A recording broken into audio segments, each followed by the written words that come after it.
Squirrel, squirrel. Let's talk about imposter syndrome and how you can stop being a massive weenie. Squirrel, squirrel. Hi, I'm Katie McManus, business strategist and money mindset coach, and welcome to the Weeniecast. Squirrel. The funny thing about talking about imposter syndrome is your mind immediately goes to, oh my God, I'm an imposter. Who am I to talk about imposter syndrome? Do I actually have imposter syndrome? I feel like an imposter in this moment. So imposter syndrome happens to everyone. Absolutely everyone. If you don't experience imposter syndrome, then the reason is you're a sociopath. And honestly, if you're a sociopath, I don't want you listening to my podcast. Please stop right now. Please and thank you. For the rest of you, good news. You're not a sociopath. Congratulations. The thing about imposter syndrome is it doesn't matter what you've achieved.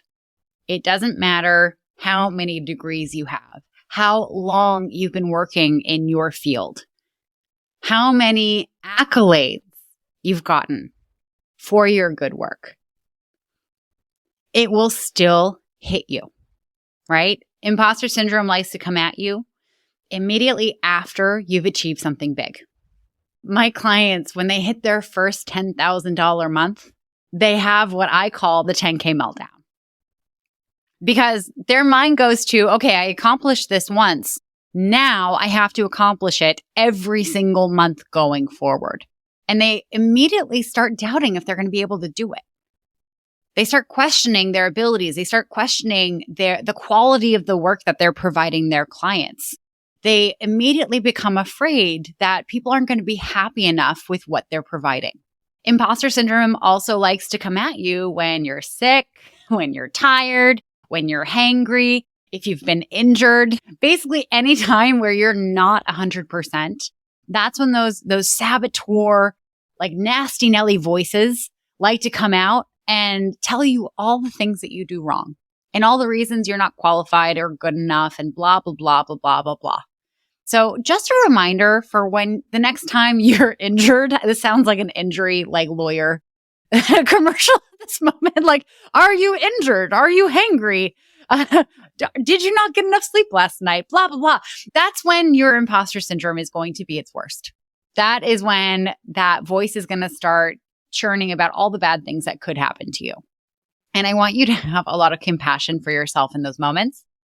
And sometimes it's just helpful to tell those voices to shut up. And if they do need to talk, you can say, cool, like you can tell me all the bad things that'll happen, but I'm not going to listen because I know that likely none of them are going to happen. So it's funny to be talking about this right now because recently a big thing just happened for me and this podcast. We literally, when we're recording this at 4 a.m. this morning, hit the top 5% podcasts globally, which is absolutely insane to me. And it's insane to me because I'm still reckoning with this idea that I'm a podcaster. This is the 52nd episode that we've done. We've been doing this for a full year now. And yet in my mind, because I don't do any of the background podcasting stuff, I just show up and talk at Neil, my producer, for a couple hours a few times a month. He does all the difficult editing and podcasting, uploading stuff. I don't even know any of the terminology. I don't even know what IAB means. He just had to explain that to me. And if you don't know what IAB means, Neil, can you explain what IAB means? Sure. It stands for Internet Advertising Bureau, and it's the official podcast measurement system. Great. So that's what that is. He's giggling and turning red in this moment. So this massive thing just happened for our podcast. We're now IAB certified, the top 5% globally. And in my mind, it doesn't really mean anything because I still, in my mind, am not giving myself credit for being a podcaster. And if you're listening to this podcast, you know I'm a podcaster because you're literally listening to my podcast. But this is how irrational imposter syndrome is. Right? Imposter syndrome doesn't actually look at all the evidence of you being good at what you do or the fact that you just do it. It takes everything you've ever built up in your life or all the evidence you've gathered in your life about why you're a screw up, like how you're not good enough, ways in which you're incapable. And it creates this whole argument for why you shouldn't be doing this. This is especially true for those of you with ADHD. And I say those of you with ADHD because I've recently been made aware that there are some neurotypicals who actually listen to this podcast. And I want to give you guys a little nod. You are welcome here as well. For business owners with ADHD, you've been raised in a world that is designed for neurotypicals. I can't speak for your school because obviously I'm not just a listener, but you're a listener and I don't know who you are. But I know the public schools that I went to, they had very strict back-to-back schedules. You went from 40 minutes in math or 45 minutes in math class to 45 minutes in French class to 45 minutes in history with 5 minutes in between. By the way, my high school was a quarter of a mile long. It was just like a massive hallway. This is a fun fact about Harwich High School. It was just a massive hallway that had buildings like jutting off on the side. So like if you had a class on one end, then you had to like run to the other end to make it on time. But for ADHD me, that wasn't enough transition time. So I would get to the next class. I'd have to settle in. It would take me like 25 minutes to settle in. I wouldn't be paying attention because I was still settling into this new environment and this new person and these new people around me and this new topic. And then the teacher would call me out for not paying attention. So then me just being there wasn't enough. I wasn't enough. And especially if the topic was not interesting to me. Good luck trying to get me to pay attention at all. Because folks with ADHD, we are really good at focusing on stuff that we're interested in. If we're not interested, it's very difficult for us. That whole experience, what that does to a young person that lasts their entire life is it tells them like what you do just isn't good enough. How you show up isn't good enough. You can try as hard as you can, and yet it will never be enough for the people around you. And it's not like maybe you had a teacher who told you this at one point, and if that's the case, I'm sorry and screw them. Like, if there is a hell, they should go there. But this isn't something that most kids are told outright. It's something that they internalize because the world around them is not set up for them. And what does that do to an adult who has ADHD, who's starting a business, and who struggles with imposter syndrome? Well, guess what? That imposter voice in your head has a whole lot more evidence to use against you. It doesn't matter your accomplishments.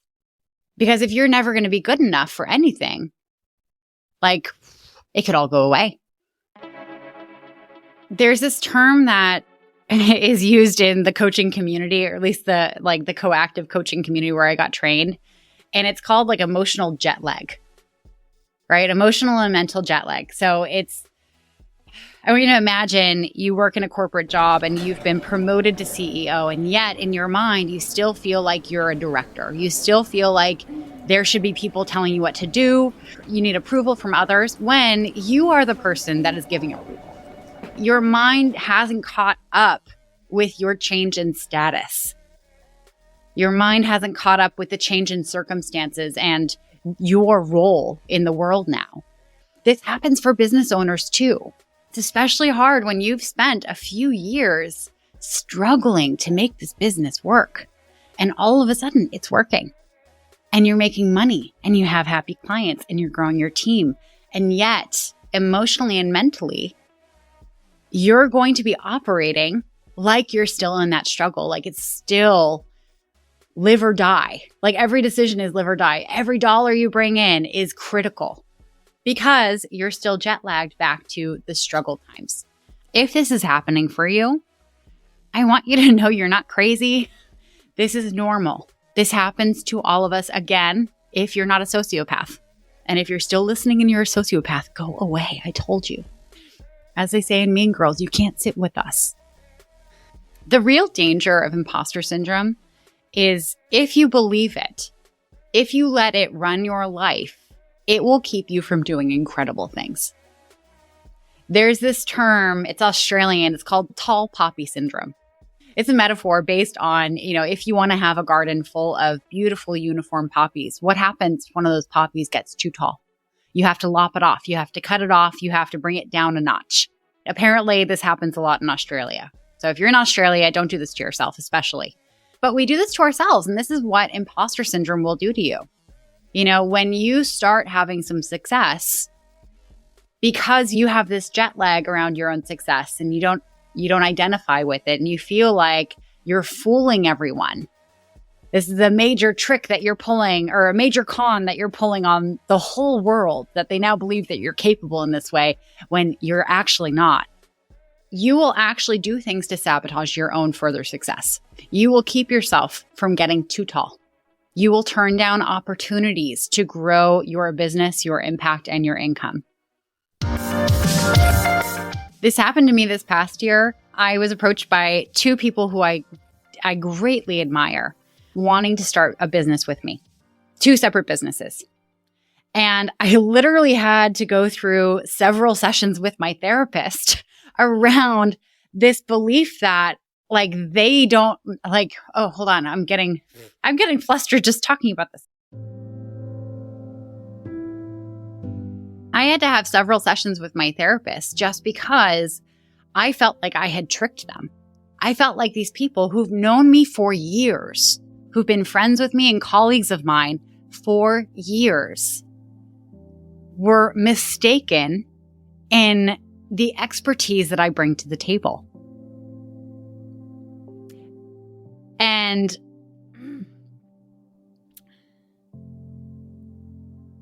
in these two separate phone calls, when they asked me if I would partner with them on these projects, my voice would say yes, and my body, I felt my shoulders tense up. I felt that rolling in my stomach of, oh my God, what if they find out that I'm not qualified? They were wanting to partner with me for my sales expertise. I've been in sales for a very long time. I train on sales. I trained one of them on sales, actually. They had real life experience as to how effective my sales training is.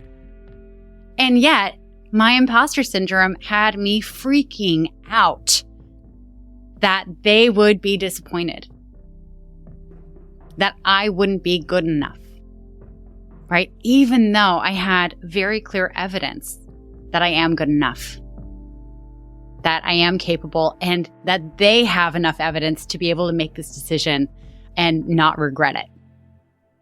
And I share this with you because I really want you to see how insidious imposter syndrome can be, how it can take you down even when you are good enough. And it doesn't matter what you've accomplished up to that point. There are surgeons who've been operating on other human beings for 25 years who have imposter syndrome. There are criminal attorneys who have been prosecuting criminals for 25 years who feel like they aren't qualified enough. There are CEOs and government officials and people who have actual power in the world who also have imposter syndrome. There are millionaire entrepreneurs who have been massively successful in their business. And the reason they're massively successful is not that they don't have imposter syndrome. It's that they don't let their imposter syndrome drive their life. And it's so easy to look at these people and be like, oh my God, well, I could never be that. That's not true. You're not going to be that right now. You haven't been doing this long enough to be where they are. Maybe you have been letting your imposter syndrome make some decisions for you. That's going to prevent you from getting there. But what helped them get there is they didn't make decisions based on what their imposter syndrome voice was telling them. They made better decisions. Decisions based on what they wanted to create in the world, based on what goals they wanted to reach. And they were strategic in breaking down those goals into little itty bitty action steps that would allow them to actually do the things without barfing. And I hope you have big goals. I hope you have a massive dream that feels out of reach right now. And if when you think about those goals in that dream, you feel like it's impossible, you feel like it is just too massive of a project for you to ever take on and actually finish, I want to remind you, how do you eat an elephant? It's an age-old joke. You don't eat it in one bite. You eat it, little bite by bite. You can't eat a whole elephant in one sitting. It's impossible. Not that we're eating elephants. We like elephants. They're also endangered. Okay, I'm not advocating for eating or killing elephants. Actually, I'm very anti-killing elephants. They're one of my favorite animals. The fun fact about elephants is that they are actually matriarchal, and the grandmothers run the groups, the herds, and they have incredible memories. All right? Like, elephants are the coolest. Just a little side note commercial for elephants. There's this TikTok trend that's been going on about asking men how often they think about the Roman Empire, which I think is massively unfair, because I think asking anyone with ADHD how often they think about random things, you'll get fun answers. And I'm really resentful that only the men are getting asked this question, because I think about the Roman Empire a lot. I think about elephants a lot. I think about a lot of random shit a lot. Okay? Anyway, back to imposter syndrome. Just like you can't eat a metaphorical elephant at once, you're not going to be able to achieve your goals all at once. Okay? They're going to take time. It's so funny. So when a client starts with me and they're just getting started on social media, we have to work through this period where they're obsessed with going viral, right? They're obsessed with it. They think that they see all these social media influencers who have millions of followers, who have these videos that just pop off and get tons of comments and likes and make them famous overnight. My clients actually don't want that.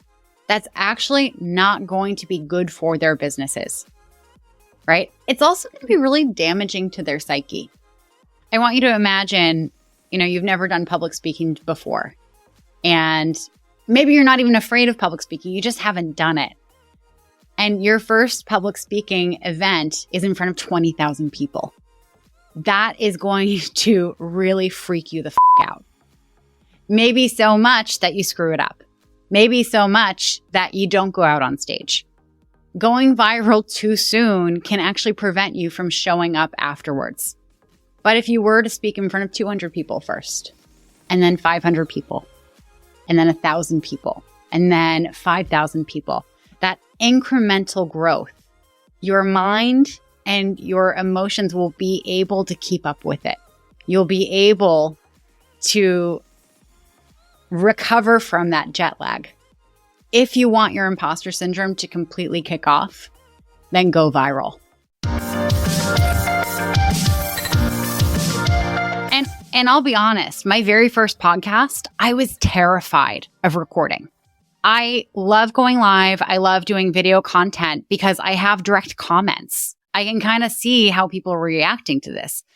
Podcasting is completely blind. Okay, you don't know who's listening, where they are, who they are. There's no immediate feedback. It's really rare for podcast listeners to leave a review, which, by the way, if you haven't left a review, please do. I'd love to hear how you're receiving this. And literally, when that first episode went live, I was terrified to tell anyone about it. I made myself text my family about my first podcast episode. And immediately after I sent that text to my aunts, my uncles, my cousins, I regretted it. I was terrified that they were actually going to listen to it. If my podcast producer in that moment had told me that 10,000 people were going to listen to my episodes, I probably wouldn't have recorded. I probably would have been like, oh, you know what? This is probably a bad idea. I think I'm going to back away. Thank you so much for your advice. I support podcasts for other humans, but this sounds too much for me. No. Which brings me to my point, is that our imposter syndrome is really our inner weenie. It's all the fear that we have about what people are going to think of us. And are we going to fail? And if we do fail, and when we do fail, are people going to make fun of us? Are they going to reject us for it? And what do we say about weenies? We say stop being a weenie. Because your weenie is never going to build a successful business. Your inner weenie is never going to have truly fulfilling and happy relationships. Because a weenie doesn't know not to settle for the bare bones in life. If you're running your life like your inner weenie, you're not holding out for what's going to make you happiest. You're not putting your gifts out into the world because you're being too afraid of how they're going to be received. And that's bullshit.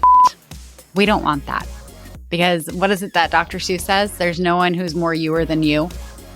And when you're truly being authentic, when you're actually being brave and putting yourself out there and giving whatever gift it is that you have to the world, yes, there will be people who don't like you. Yes, there will be people who don't get it and people who don't agree with you and people who, for some reason, think that you look like the bully that they had in middle school and immediately have a bad impression of you. You have no control over that. But there will also be people who desperately need to hear from you, who need your help. And the only way they can get your help is if you have the ovaries to actually show up in the world, if you get over your imposter syndrome. And if you find yourself being run by your imposter syndrome too often and it's really limiting your growth, here are a few things that you can do. Oh, what am I going to say next? Well, you'll have to keep listening to find out. But first, squirrel, squirrel, squirrel, squirrel.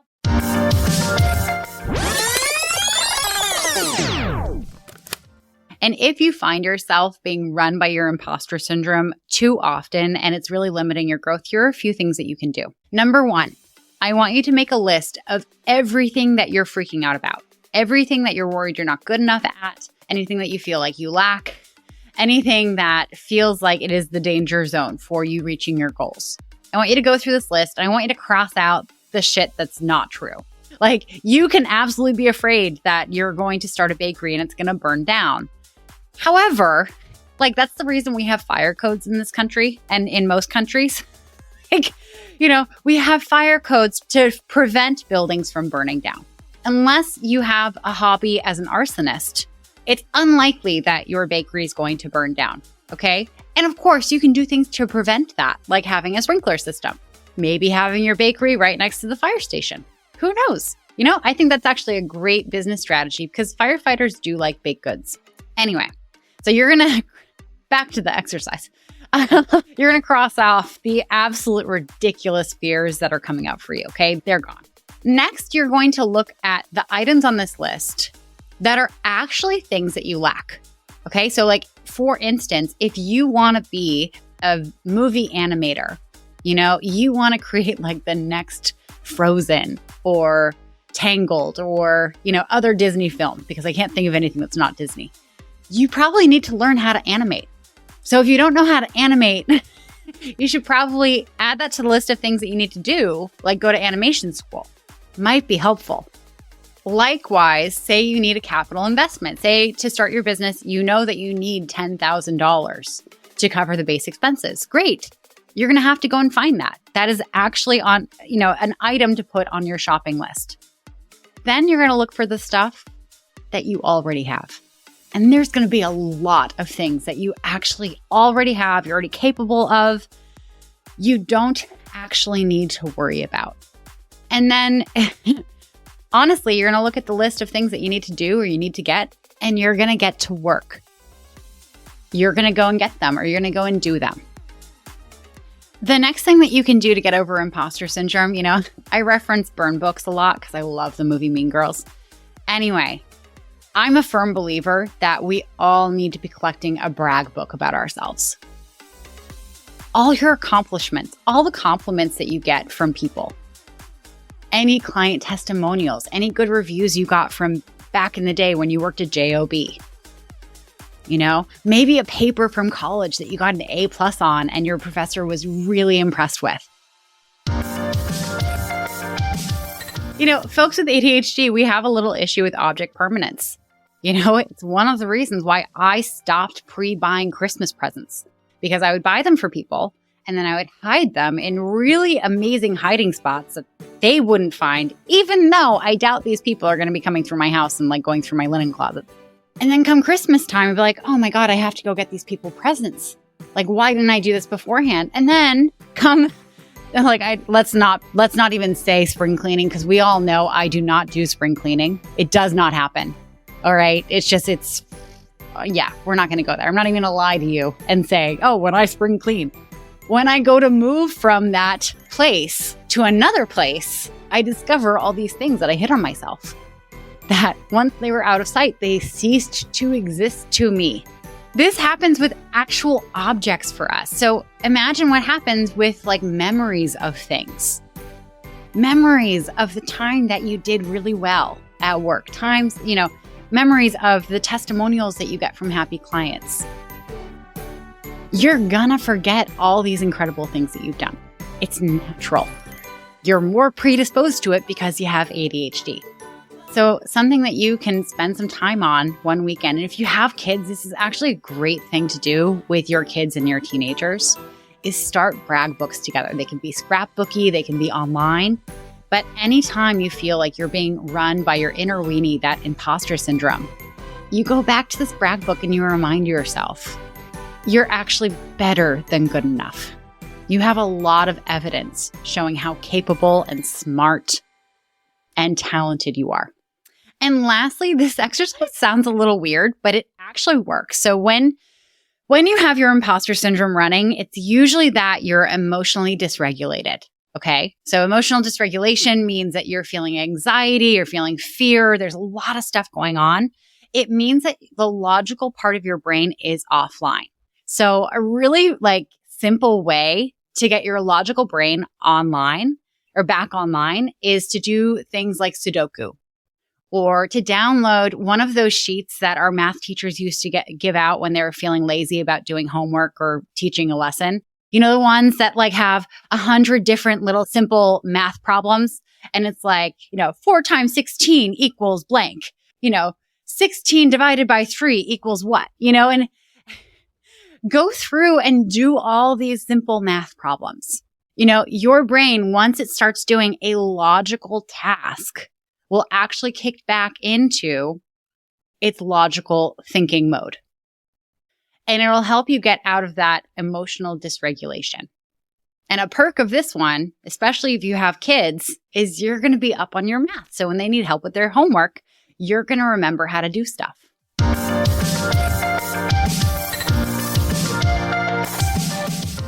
If you're looking at that list of things that you need to do and learn and get to be able to be successful in your business, and you realize that there's just a lot of stuff about starting the business that you don't know how to do, I've said it before and I'll say it again. I invite you to book a Generate Income Strategy call with me, where we will look at what you've done up until now, where you're getting stuck, and create a strategy for you to move forward in your business. Unless you're a sociopath. I don't want to talk to sociopaths. To book that call, you want to go to weeniecast.com/strategy call. And the link is in the show notes. Anyway, so that's, Thank you for letting me air my grievances. Squirrel, squirrel.